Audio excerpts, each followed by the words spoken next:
Om Swastiastu, selamat sore, selamat berjumpa kembali di video pembelajaran mata kuliah menggambar rekayasa struktur bangunan 1 untuk mahasiswa program studi Teknik Sipil Fakultas Teknik Universitas Ngurah Rai bersama saya Insinyur Ayu Putu Utari Partami Lestari STMT. Jadi video pembelajaran kali ini adalah video pembelajaran yang keempat. Berarti sudah genap 1 bulan saya melakukan pemberian distribusi materi melalui media video pembelajaran seperti ini. Oke, semoga kalian masih bersemangat, masih ada niat untuk bisa lulus mata kuliah ini. Karena saya tahu kuliah online itu sulit, tetapi kalau misalnya kalian berkonsentrasi, asung karo bisa dilewati. Jadi minggu ini mata kuliah menggambar rekayasa struktur bangunan 1 masih membahas mengenai gambar sebagai bahasa teknik, dan di akhir pertemuan saya akan sedikit memberikan gambaran mengenai tata cara menggambar denah. Ya. Tidak saya jelaskan, tidak saya contohkan lagi karena sudah saya sebutkan di 2 pertemuan sebelum ini.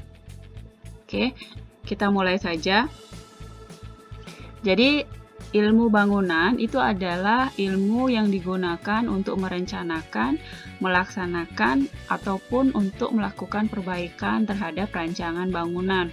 Sehingga kamu harus punya kemampuan untuk melakukan hal tersebut, ya, terutama mungkin di bidang perencanaan dan pelaksanaan.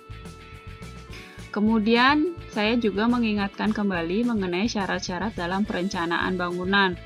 Ini juga sudah saya sampaikan beberapa kali, tetapi beberapa kali pun saya sampaikan ketika ditanyakan misalnya pada saat UTS atau pada saat UAS, pada nggak bisa jawab gitu ya. Jadi saya ingatkan lagi, syarat dalam perencanaan bangunan diantaranya 1. Bangunan harus sesuai dengan fungsinya. Kamu harus tahu fungsi dari bangunan itu nantinya ketika dia sudah berdiri itu seperti apa. Sehingga tidak berubah fungsinya maupun perencanaannya dari awal. Kalau di arsitek kita punya idiom namanya form follow function. Jadi bentuk mengikuti fungsi. Apa fungsinya harus diikuti oleh bentuknya. Kemudian yang kedua, bangunan harus memperhatikan aspek struktural. Apalagi kalian yang kuliah di teknik sipil, perencanaan secara struktur itu harus dipahami, harus diketahui, harus dibuat di luar kepala. Kemudian yang ketiga, memperhatikan aspek arsitektoris atau estetika. Bangunan kamu tidak hanya sekedar bangunan berdiri, kotak sabun seperti itu saja, tetapi harus punya estetika supaya menyenangkan untuk orang melihat. Kemudian yang keempat, itu bangunan harus memperhatikan aspek ekonomis, budget. Mau budgetnya lebih ataupun kurang, harus dipertimbangkan. Kemudian fungsi gambar teknik. Ada beberapa fungsi dari gambar teknik. Yang pertama, itu menyampaikan informasi. Kalau kamu sudah menggambar, kamu harus menyampaikan informasi. Dan penyampaian informasi ini tidak boleh berlebihan. Jadi tidak boleh beda antara yang pertama maupun sampai yang terakhir, ataupun sebaliknya, tidak boleh ada informasi yang berkurang. Nah, oke ya. Kemudian yang kedua, fungsi gambar teknik itu adalah menyimpan dan menggunakan keterangan atau data teknis. Serta yang terakhir itu adalah cara pemikiran atau perencanaan dalam penyiapan informasi. Ini adalah 3 fungsi dari gambar teknik. Ya, harap diingat selalu. Jenis bangunan. Bangunan itu sebenarnya ada 2. Bangunan yang teknik sipil kering ataupun teknik sipil basah. Kalau yang teknik sipil kering yang berada di atas permukaan tanah, misalnya gedung ataupun bangunan transportasi. Contohnya rumah tinggal, perkantoran, mal, jalan, dan bandara. Sedangkan bangunan teknik sipil basah ya bendungan, saluran irigasi, pelabuhan, jembatan, dan seterusnya. Kenapa mata kuliah menggambar rekayasa struktur bangunan 1 ini kalian belajar menyalin rumah tinggal.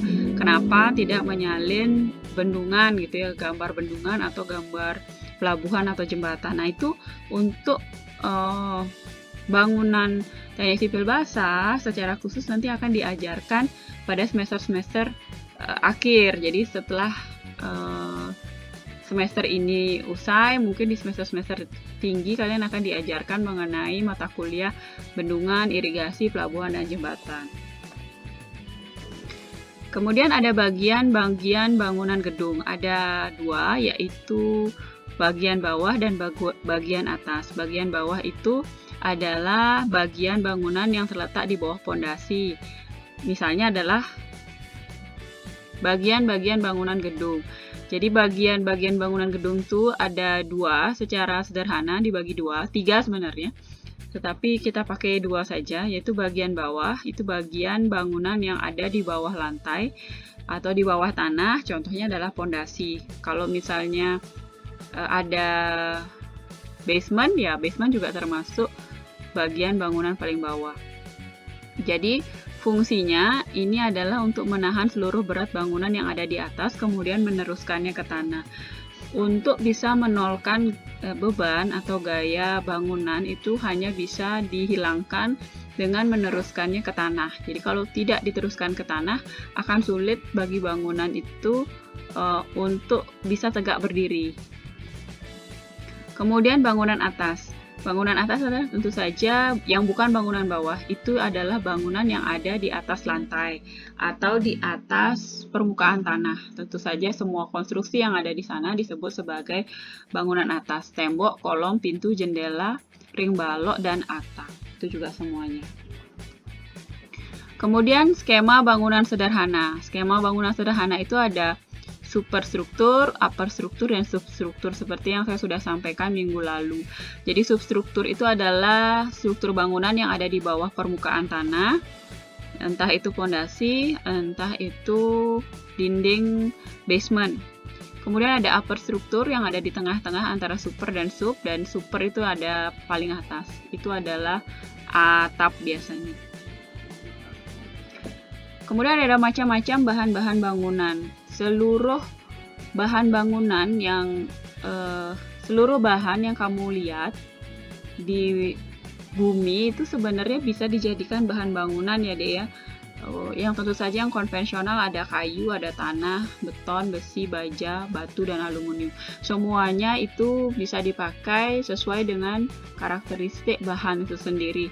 Kayak misalnya beton sebagai kolom, sebagai sluf, sebagai balok, kemudian kadang jadi plat atap ya, dan sebagainya. Tetapi tidak menutup kemungkinan untuk bahan-bahan bangunan yang lainnya untuk masuk. Yang tidak konvensional tentu saja sekarang ada bahan bangunan yang dibuat dari jamur. Jadi jamur kemudian diolah sehingga bisa menjadi bahan bangunan. Tentu saja yang lainnya misalnya ada yang pakai botol kaca, ada yang pakai jerami, ada yang pakai aspal ya, ada yang pakai teflon, ada yang pakai plastik, ada yang pakai kain. Nah, itu semua bisa jadi bahan bangunan, tergantung karakteristik kemampuan dari bahan bangunan itu sendiri. Jadi jangan menutup imajinasi kamu terhadap bahan-bahan bangunan yang tidak konvensional gitu. Apalagi nanti di zamannya kamu mungkin saja bahan-bahan bangunannya sudah berkembang lebih pesat dibandingkan di zaman saya. Secara sederhana, ini adalah karakteristik perbedaan antara kayu dan baja sebagai dua bahan bangunan yang paling sering digunakan ya. Misalnya kayu, dia berat jenisnya ringan, jadi mudah dalam pemasangan. Bisa dipahat, bisa dibuatkan sambungan, bisa dipaku, dan lain sebagainya. Kemudian kelebihan yang kedua, dia ketahanannya tinggi terhadap api, cukup tinggi tetapi bukan berarti dia tahan api. Kemudian yang ketiga, untuk jenis kualitasnya, ada beberapa jenis kayu yang sangat awet, anti rayap, dan lain sebagainya. Kelebihannya baja. Baja itu dapat dipesan panjangnya berapapun sebenarnya ya. Tetapi mungkin dipesan segitu belum tentu bisa dibawa ya, karena tergantung juga dengan transportasinya. Biasanya memang tidak bisa panjang-panjang amat. Kecuali memang pabrik bajanya ada di sebelah proyek kamu, ya bisa saja kamu mau bikin sepanjang apa. Yang kedua, kekuatannya juga dapat direncanakan. Ada hitungan rumus tertentu sehingga bisa menghasilkan baja dengan kualitas, dengan kekuatan yang diinginkan. Tidak sama semua bajanya itu ya, kecuali yang dijual di pasaran. Kekurangannya kayu. Kayu itu punya panjang yang terbatas. Kemampuan kayu itu sekitar 3,6. 4 meter itu bentang paling panjang sekali. Udah dengan konstruksi yang khusus baru bisa membuat struktur bentang gitu ya. Jadi kalau misalnya lebih panjang, misalnya pakai bentang lebar, itu konstruksi kayunya perlu perhitungan khusus. Lalu kekurangan kayu yang lain adalah kekuatannya yang lebih kecil tentu saja daripada baja. Kekurangan baja, berat jenisnya besar sehingga dia sulit dalam pemasangan, kadang dilas, dibaut, disambung dan lain sebagainya. Lalu kekurangan yang lain adalah cepat leleh jika terbakar, sehingga kadang-kadang setelah dipasang baja harus dilapisi dengan anti api ya. Kekurangan baja yang lain adalah perawatannya yang teratur harus dilakukan, mencegah korosi, karat ya pada baja dan sebagainya. Lalu kita beralih ke perencanaan denah bangunan gedung. Apa saja yang kamu harus perhatikan dalam perencanaan denah? Yang pertama itu adalah kamu harus tahu fungsi bangunan kamu. Apakah dia jadi rumah tinggal? Apakah dia jadi ruko dan rumah tinggal? Apakah dia jadi kantor? Apakah dia jadi tempat kursus dan lain sebagainya? Beda-beda kan? Sehingga kamu akan merencanakannya juga berbeda-beda. Lalu luas lahan yang tersedia berapa? Tata letak dalam ruangan. Jadi misalnya kalau kamu belum pernah merencanakan bangunan tersebut, biasanya kalau di arsitek kita survei dulu. Survei ke proyek sejenis, proyek-proyek yang mirip. Kita supaya tahu ruang-ruang yang ada itu apa saja.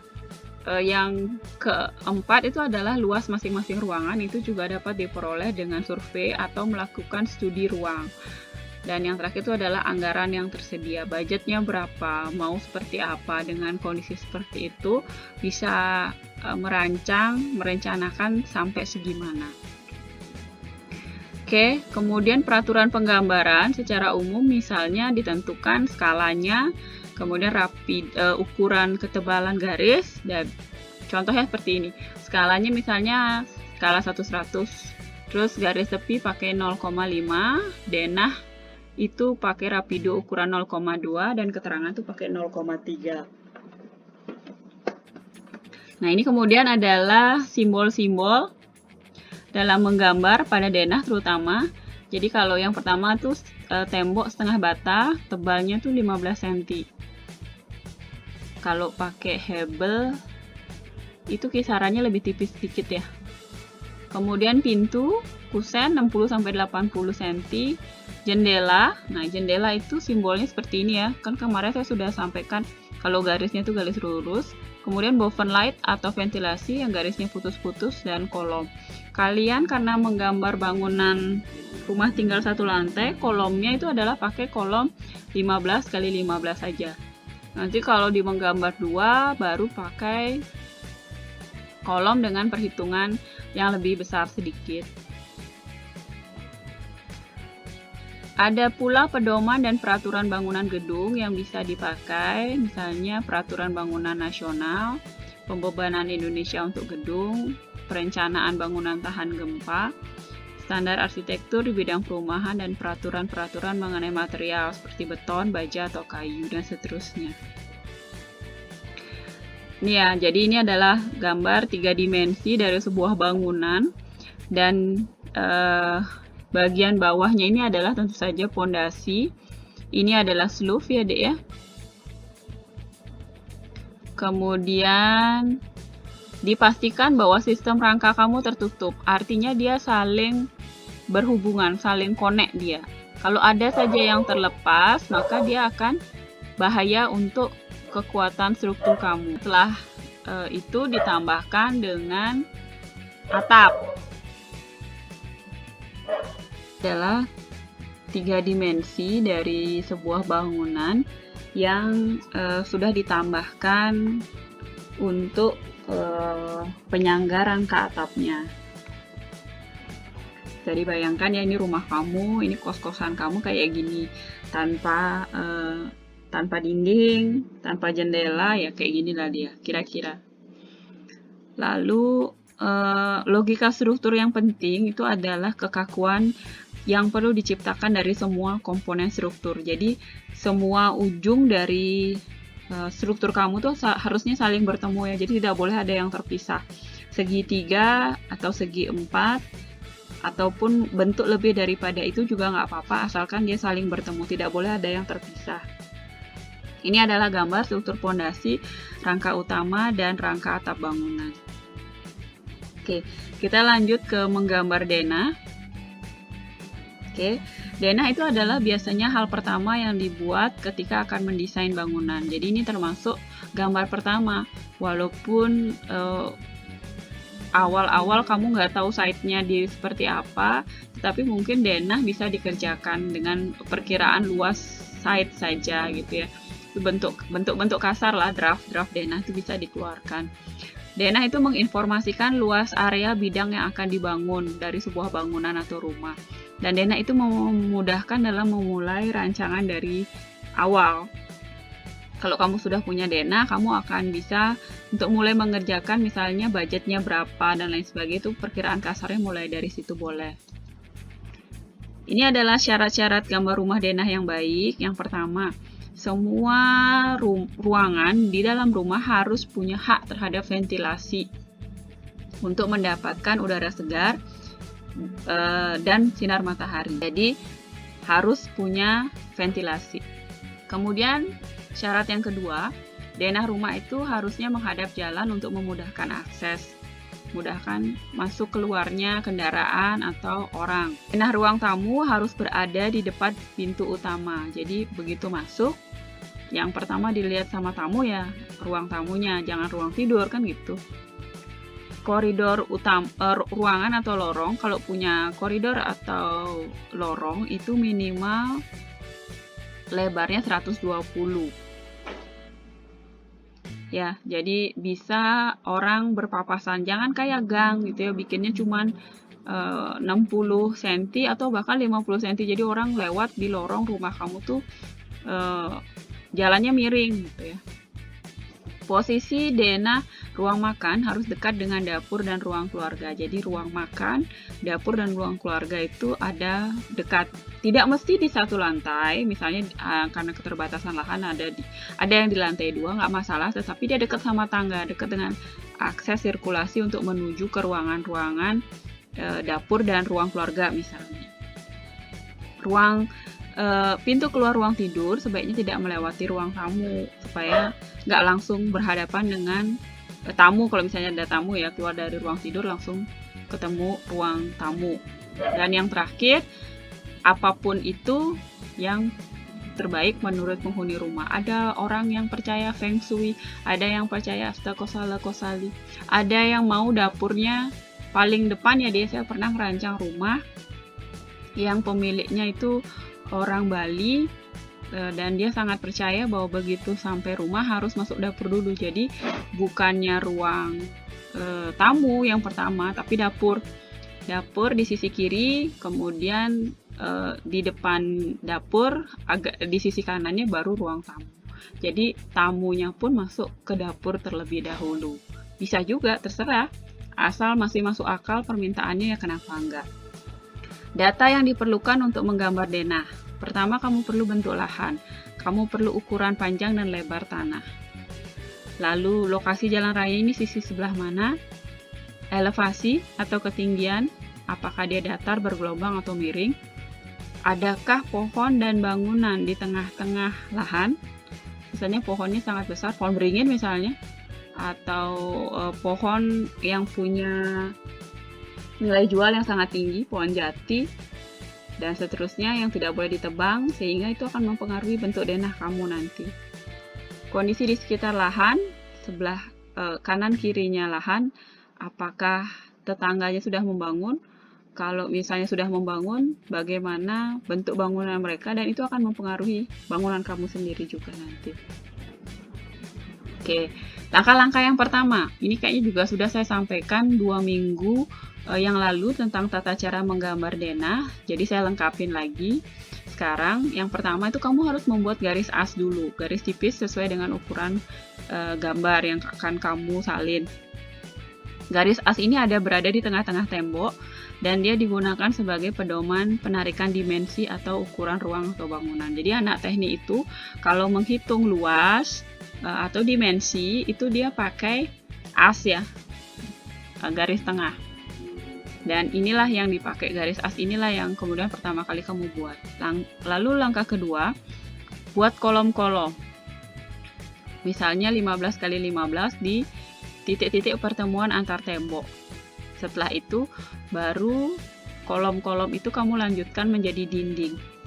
Kalau buat saya, langkah kedua dan langkah ketiga ini bisa saling berhubungan, bertemu ya. Bisa saja kamu buat dinding terlebih dahulu, tidak apa-apa. Nanti kolom-kolomnya mengikuti. Dinding itu tebalnya 15 cm dan sesuaikan dengan skala gambar yang kamu pilih. Jadi jangan lupa juga bahwa kamu harus memilih skala gambar yang proporsional terhadap bidang gambar kamu. Denah, tampak, dan potongan skalanya harus sama. Sedangkan side plan dan layout itu yang harus sama. Jadi side plan dan layout misalnya skala 1:100, denah tanpa potongan misalnya bisa dipakai di skala 1:50. Kalau denah kamu berskala 1:50, maka tebal tembok itu adalah 3 mili. Jika skala 1:100, maka tebal tembok adalah 1,5 mm. Setelah itu, lanjut ke membuat kusen pintu sesuai dengan bentuk dan ukuran. Kalau misalnya lebar pintunya 80, yang umum ya, kamar mandi WC 75, tambahin dengan kusen 5 cm. Selanjutnya adalah membuat kusen jendela dan ventilasi sesuai dengan gambar. Langkah ketujuh adalah membuat garis dinding bata. Jadi tebalnya 10 cm, sisanya adalah plesteran dan acian. 10 cm itu dihitung dari as, maka 5 cm di garis as. Jadi 5 cm ke atas atau ke bawah atau ke kiri atau ke kanan ya, dari garis as. Setelah itu, langkah ke-8 itu adalah membuat arsiran dinding bata atau trasram di kamar mandi. Nah, ini dia pasangan bata dan pasangan rapat air atau trasram. Langkah berikutnya adalah kalau ada teras, buat objek teras. Oke, langkah ke-9 itu adalah membuat teras. Kalau ada teras di depan dan di belakang, harusnya sih ada ya, karena kita tinggal di Indonesia pasti dia punya teras. Kalau ada, dibuatkan di depan ataupun di belakang. Kemudian untuk langkah ke-10 dan ke-11 ini adalah opsional. Opsional itu maksudnya adalah bisa ditambahkan atau tidak, tergantung dengan bentuk denah kamu. Kalau seandainya di dalam bangunan kamu itu ada halaman, silahkan dituliskan, silahkan digambarkan objek arsiran rumput di halaman tersebut. Kalau misalnya ada pohon di tengah-tengah bangunan, ya dibuatkan objek tanaman tersebut. Tetapi kalau tidak ada, jadi bangunan kamu itu full adalah lantai penutup atapnya, berarti kamu langkah 10 dan 11 tidak usah dibuat.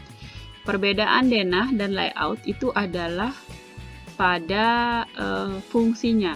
Kalau layout plan itu menggambarkan bangunan dilengkapi dengan halaman, tembok, pagar, jalan, dan lain sebagainya. Denah itu hanya bangunan saja. Saya ulangi, kamu kalau menggambar denah, yang kamu gambar hanya bangunannya saja. Halaman tidak kamu gambar. Nah, selanjutnya langkah ini tetap harus dikerjakan pada denah, yaitu membuat furniture. Furniturnya ini harus digambarkan. Lebih bagus kalau digambarkan menggunakan penggaris. Jadi jangan menggambar secara sketsa, kan anak teknik ya. Kalau anak teknik tidak menggambar secara sketsa, dia menggambarnya pakai penggaris. Langkah yang 13 itu adalah teks ruang dan pay lantai. Jadi ketinggian lantai dan nama ruang. Yang ke-14 itu adalah dimensi ukuran dari denah as. Ini contoh-contoh ukuran furniture bangunan. Kenapa saya pilih saniter? Karena saniter ini dibuat di pabrik. Jadi sehingga ukurannya sulit untuk berubah. Misalnya bathtub itu lebarnya kira-kira sekitar 70 cm, sehingga kalau kamu ukur 70 cm, panjangnya itu sekitar 1,7 sampai 1,8. Cukuplah bagi orang untuk berendam. Kloset jongkok juga seperti itu. Lebarnya itu sekitar 50 ya. Lebar paling jauh itu sekitar 50 cm. Panjangnya itu 60 cm. Kalau kamu buat kloset jongkok, jangan lupa nanti bagian yang lubang ini harus dekat dengan tembok ya. Lalu tidak boleh direncanakan mepet, harus disisakan paling tidak 1 tehel, sekitar 30 sampai 60 cm disisakan. Jadi jaraknya sekitar 30 sampai 60 cm dari tembok. Itu supaya nanti punggungnya nggak kena dinding. Perencanaan kloset duduk juga seperti itu. Kalau kloset duduk dia boleh mepet sama tembok karena tangkinya ya. Tapi sebaiknya sih tidak mepet-mepet amat ya, karena sulit nanti membersihkan di bagian sebelah sini. Skala yang lain yang perlu kamu pahami itu adalah mengenai sofa. Walaupun sofa bisa dibuat di mana saja, tetapi ukuran kenyamanannya, ergonomitasnya itu sama. Manusia kan sama ya. Dia harus perlu lebar 80 cm, sehingga sisanya itu mengikuti. Kalau 3 seater berarti sekitar 2,20 meter. 2 seater 1,5. Kemudian 1 seat cukup 80 kali 80. Jadi ukuran sofanya seperti itu. Ukuran sofanya seperti ini bisa untuk selonjoran. Jadi kalau misalnya dia lebih rendah lagi, lebih pendek, sekitar 60 atau 70, dia orang yang di sini harus berdiri secara tegak. Tidak jadi sofa, dia jadinya kursi. Selanjutnya ini adalah untuk bed, kamar tidur. Nah, kalau untuk kamar tidur tuh gampang. Belajar mengenai skala untuk furniture itu bisa kamu dapatkan dari ukuran spray misalnya. Jadi ukuran spray di pasaran tuh ada ukuran berapa aja, 120 kali 2 ya, 120 kali 2, 180 kali 2, dan seterusnya. Itu yang kamu pakai patokan untuk membuat furniture tempat tidur. Yang pasti lebarnya itu bisa 1 meter, 180 atau 2 meter, tetapi panjangnya harus sama, sekitar 2 meter. Kecuali memang yang tinggal di sana lebih panjang badannya, sehingga dia perlu ukuran tempat tidur yang lebih panjang. Tapi secara normal yang dijual itu ya sekitaran kisaran seperti ini ya, king size, queen, sama single. Kalau dia di bawah 180, untuk satu tempat, untuk satu orang itu meja nakas itu cukup 1 saja. Tetapi kalau untuk 2 orang, disimbolkan dengan 2 bantal, meja nakasnya harus ada 2. Meja nakas itu adalah meja di samping tempat tidur.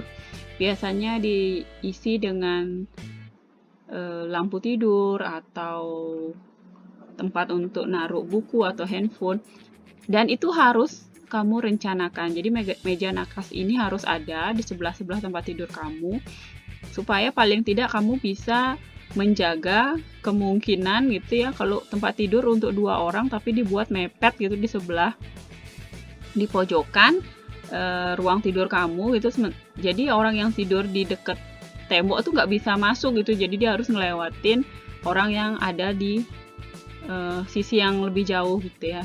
Jadi harus dibuatkan itu meja naka sehingga ada kesempatan bagi orang untuk mencapai sisi yang sebelah sini gitu misalnya ya. Untuk lemari pakaian itu dihitung berdasarkan dari hanger gantung baju ya, sekitar 60 cm, sehingga yang lainnya mengikuti panjangnya, mengikuti. Jadi kalau 60 karena dia 2 pintu berarti 120, kalau 3 pintu ya berarti 180. Kemudian furniture yang berikutnya adalah meja makan dengan 4 kursi. Kira-kira perlu ukuran 1,6 dikali 90 cm. Kemudian ada kursi ukuran 50 kali 60. Ada juga kamu perlu sink atau bak cuci piring. Bak cuci piring itu lebarnya 50 cm dan panjangnya tergantung, kalau dia satu lubang mungkin sekitar 90 atau 1 meter juga sudah cukup. Sink ini juga tidak boleh mepet dengan perencanaannya dengan meja dapur ya. Jadi jangan buat meja dapur yang ngepas 50 cm, nggak bisa. Harus dibikin sisa di sini atau di sebelah sini. Kenapa harus dibikin sisa? Untuk meletakkan, misalnya untuk meletakkan sabun cuci piring, untuk meletakkan pipa air dan lain sebagainya. Kalau ngepas gitu ya repot nanti. Bisa sih tapi ya agak repot. Kemudian kompor gas. Nah, ini kompor gas juga perlu direncanakan karena dia sebenarnya tidak boleh jauh posisinya dengan sink. Di mana ada kompor gas, di sebelahnya harusnya ada bak cuci piring. Kompor gas ini dibuat harus lebih tinggi daripada LPG ya. Tabung LPG yang warna biru itu perencanaannya seperti itu. Lalu ditambahkan dengan alas roda dari LPG itu, ditambahkan dengan tebal dari meja dapur, baru di atasnya itu ada kompor. Nah gitu. Jadi emang agak tricky kalau sudah merencanakan dapur. Sesederhana itu berpikirnya ya, sangat detail supaya nanti pada saat pelaksanaan tidak banyak kesulitannya. Nah, kemudian kalau kamu sudah merencanakan kompornya di mana, sebaiknya di dekat sana juga sekalian aja dibuatkan lubang untuk saluran dari gas LPG-nya. Jadi lubang LPG-nya ditaruh di bawah, kemudian selangnya itu bisa nembus meja. Langkah berikutnya adalah membuat notasi garis potong, yaitu berupa garis titik garis ke arah mana kamu akan memotong nanti untuk digambar potongan.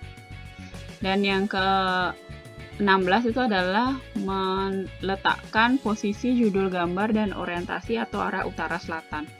Posisi judul gambar itu sebenarnya harusnya tetap sama ya, berada di bagian bawah di pojok kanan, ditaruh denah, dikasih garis 2, di bawahnya ditulisin skala 1:50 seperti itu contohnya. Ini adalah kop atau etiket gambar, juga sudah saya sampaikan. Ikutin saja ini kopnya seperti ini, dan harapan saya dibuat lebih rapi, dilengkapi sampai nanti melengkapi dengan nama, NIM, judul gambar, nomor gambar, skala, jumlah gambar. Nah, itu harus dilengkapi pada saat nanti pengumpulan, sehingga saya akan tahu bahwa oh, ini anak benar-benar detail ya, menyelesaikan gambarnya sampai selesai. Oke. Jadi demikian hari ini pertemuan keempat, dan pertemuan keempat ini juga menandai mulainya kalian untuk melakukan asistensi. Mulai minggu depan saya sudah menerima asistensi untuk kelompok 1. Minggu depannya lagi atau 2 minggu lagi sudah kelompok 2, minggu depannya lagi atau 3 minggu lagi kelompok 3, dan seterusnya. Pembagian kelompok saya pikir pakai absen saja.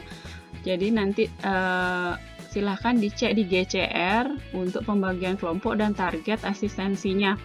Setiap mahasiswa yang jadwal asistensinya sudah ada, silahkan mengupload progres dari gambarnya itu dalam satu file PDF beserta kartu asistensinya yang sudah saya ACC, untuk kemudian nanti saya asistensikan. Jika diperlukan, saya akan melakukan asistensi secara Zoom, tetapi jika tidak diperlukan, saya akan melakukan asistensi secara online saja.